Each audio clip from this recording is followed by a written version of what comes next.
Yeah, I watch a lot of Pacers, watch a lot of their film. Their defense is just fallen off a cliff.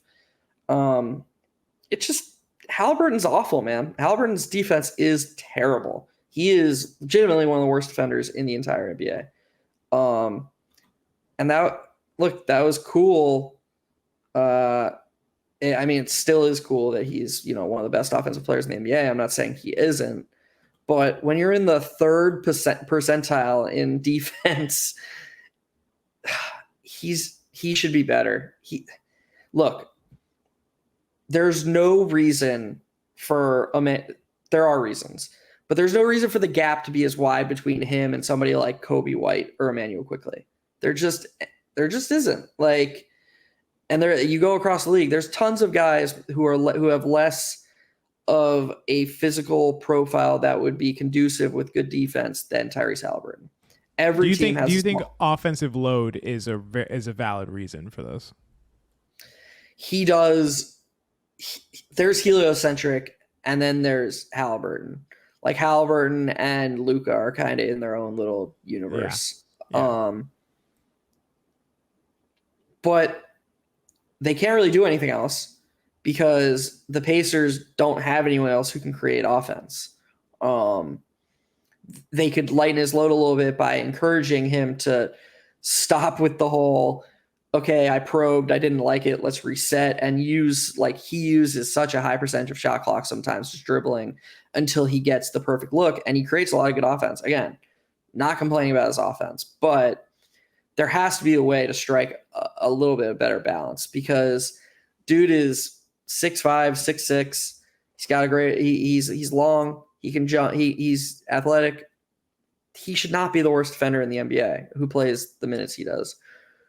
And I actually think the Pacers would be well served overall if his offensive load lightened a little bit and he aligned that energy to defense.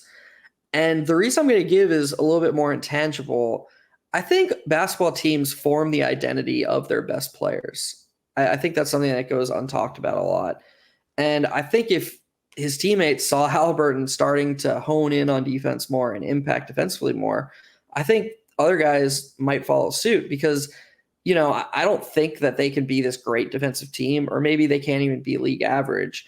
But when you have Miles Turner, you have Bruce Brown, you have a guy who profiles like Mathurin, you have Neesmith, you have, these are guys who should individually. You have Nembhard, exactly. He's starting at shooting guard now. You have these guys who do profile as people who can help you defensively. It shouldn't be this bad, and I have to think that part of it is they're doing this run and gun style that suits Haliburton's offensive game, and they're all just so focused on that on the court that they all collectively ease off the throttle defensively. So I could be wrong, but I have to assume that, or I do assume that if Haliburton was better defensively, that would have a compounding effect on the rest of the team, and the team would see gains that are greater than the individual gains that would happen. I think this is an incredible point. I really do. And because I don't think that Haliburton's terrible defense is a result of just an inability to play defense. I do think I think part of it is offensive load. I agree he does kind of these probes and resets. He and I agree he takes up a ton of the shot clock a lot of times. I watch a fair amount of Pacers as well, and you see that a lot. But he is just, if you watch him, like if you just watch, in Pro Football Focus, when they give their grades on players, they'll just like watch every play and just focus on an individual player, and that's how they grade them. Sometimes I will just watch a player that I'm curious about the entire game for not the entire game, but like the entire back and forth for maybe like 5 or 6 minutes of a stretch. And so I'll do that with Haliburton. I'll just like watch him. And when you watch him shift from the offensive mindset to a defensive mindset, it's like he checks out. He like literally checks out. Like he'll just be like floating around. He's not in a defensive position. He's standing very upright. He doesn't seem focused at all. He's kind of looking at the ball.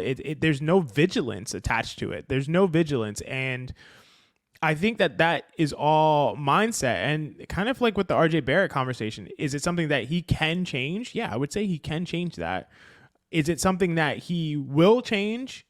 I think the only way he will is if that becomes a focus of the team. Like I don't know what Rick Carlisle is telling these guys, but I don't see why it's acceptable for Haliburton to give that little like care about the defensive end, especially when he's off ball. He's on ball, he's a turnstile a lot of the time. So when he's off ball, he doesn't even seem to like worry about what's happening. I think he's more worried about, okay, when the ball goes through the hoop, I'm running to take the inbounds and to run it up the court. That's what it seems to care about the most.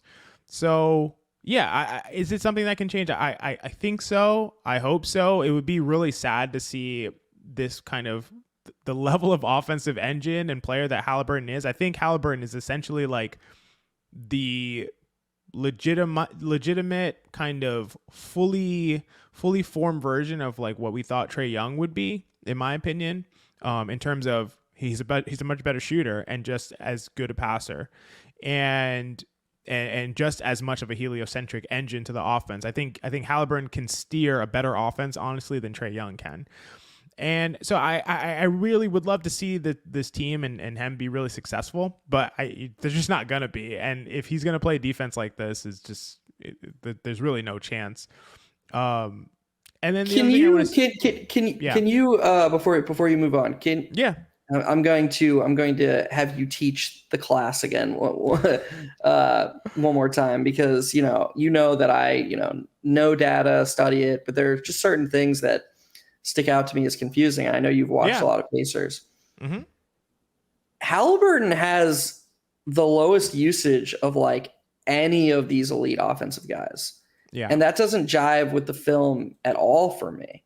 Mm. Like, so why do you think that his usage is so relatively low compared to the other guys who are elite offensive options? Like, what is usage reflecting here that maybe doesn't show up on the film? Yeah, it's a great question. So there's usage and then there's like offensive load. And Haliburton's offensive load will probably, I haven't looked, but probably is number one in the NBA, I would guess. Usage just refers to the number of possessions that ends in that player taking the shot and or turning it over and or getting to the free throw line. So that says nothing of like his insane 47.6% assist percentage.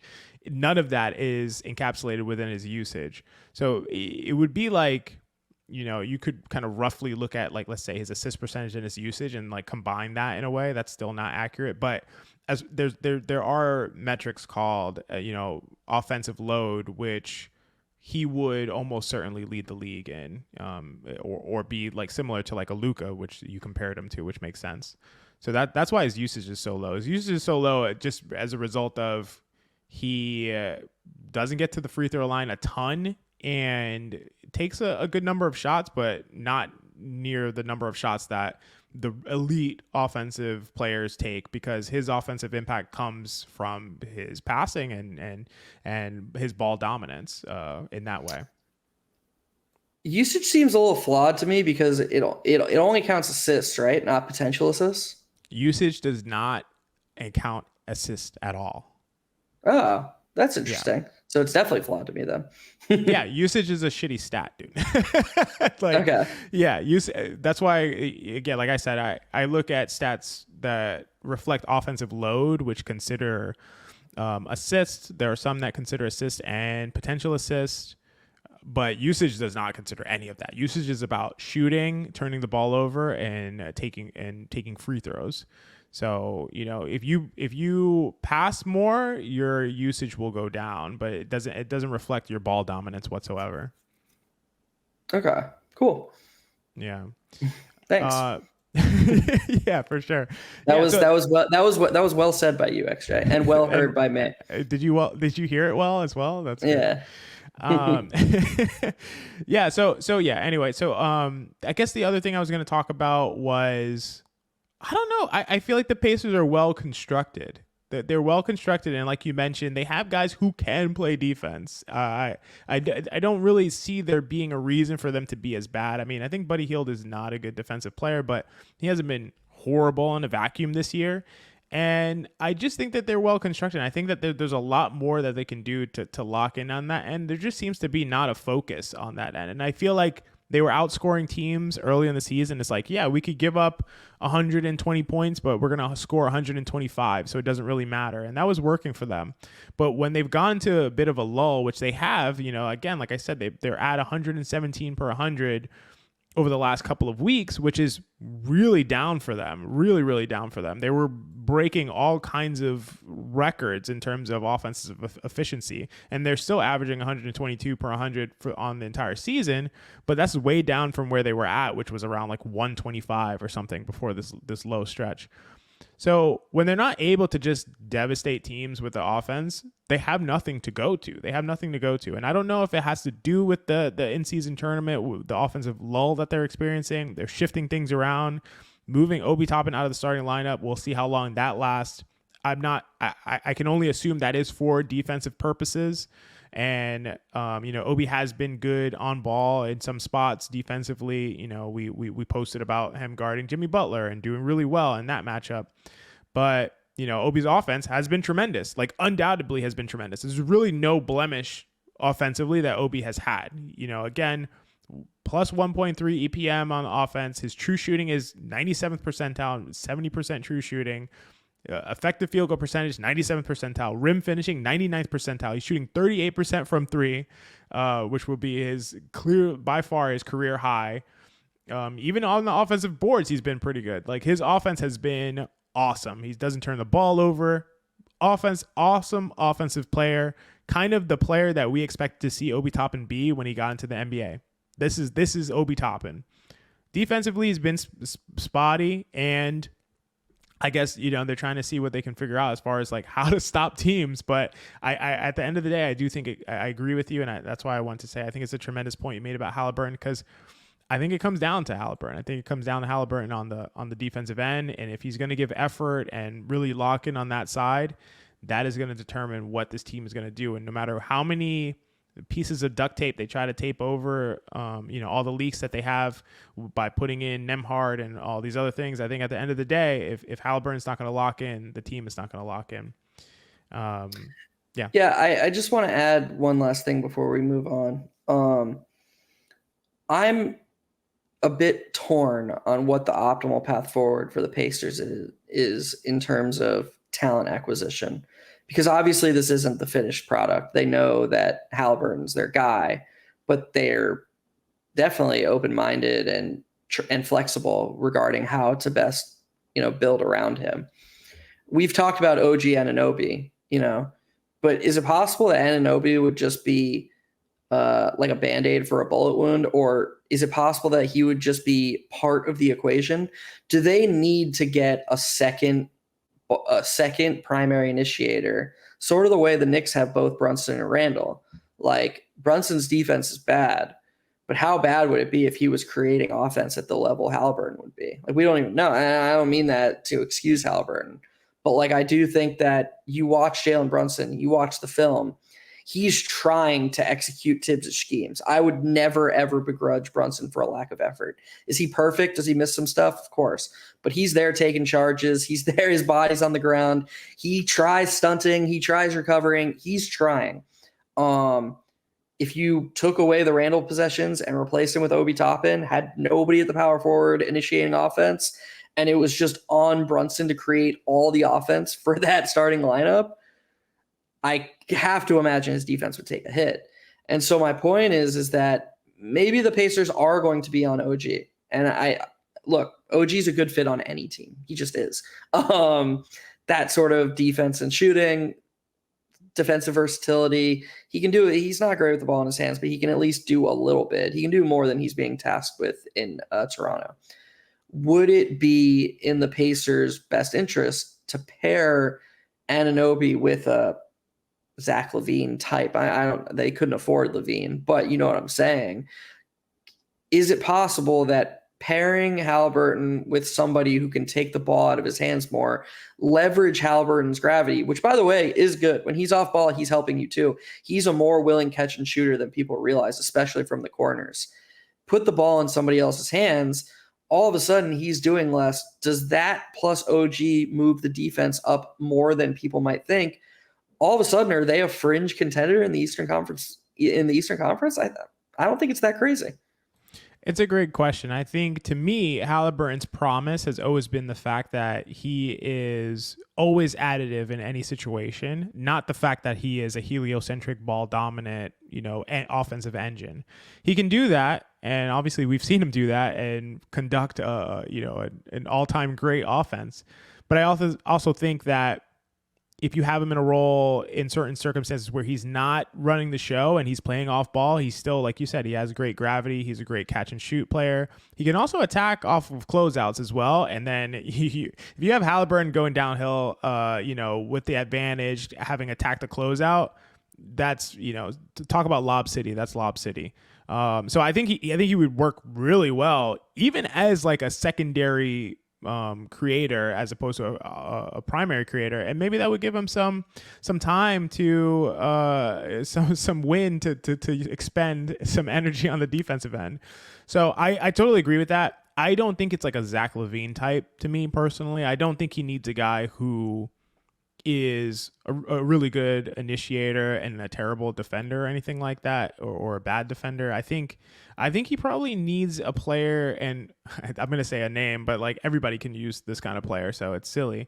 Like a Desmond Bane, a Bane who, a really good defender, very solid, can hold his own, is going to have solid defensive impact, but could also run the show at points when necessary. And we saw Bane thrust into this role where he's like the lead primary initiator with Ja out, and that was not quite the role that he could elevate his team to be really good in that role. But as a secondary creator, he's awesome. Bane is ridiculous. He can do a little bit of everything. He could run some pick and rolls. He can initiate an offense much better than people give him credit for, and then also is a ridiculous off-ball player, one of the best off-ball players in the NBA. So I think a guy like that, in addition to an OG, that makes them a title contender to me. That's the kind of fit that he needs. The problem is, I don't know how many Desmond Banes are there in the NBA. Like there's probably one, Derek White, another one. There's just so few of those kinds of guys but I do think that would be the ideal pairing. Do you think that Haliburton, Bane, OG, Obi or Neesmith and Turner would be the best? Do you think that could compete with Boston? That would be a title contender to me. Yeah. I think that construction is so synergetic and synergistic. I don't remember the word. We go back and forth. Words are, we're math guys. We can just make up words. That's cool. That's fair, as long as people know what we mean. Speaking of, oh no, you go first. No, you go first. No. I was just going to say, I think that team can compete for a championship. I think Boston is so good. Like, I'm on the page with you where they're so good that it's like, if they're healthy, I don't know that we can imagine a constructed team that's going to really be like, I'm going to pick them over Boston. But I do think that that's a competitive team. I think even if you put Haliburton with like Donovan Mitchell, but I'm not sure just because of the defensive struggles, but it could be a similar dynamic. But yeah, Haliburton, Bane, one of OB or Neesmith, Turner, and OG. As far as a starting lineup, I think that's one of the best constructed starting lineups in the NBA.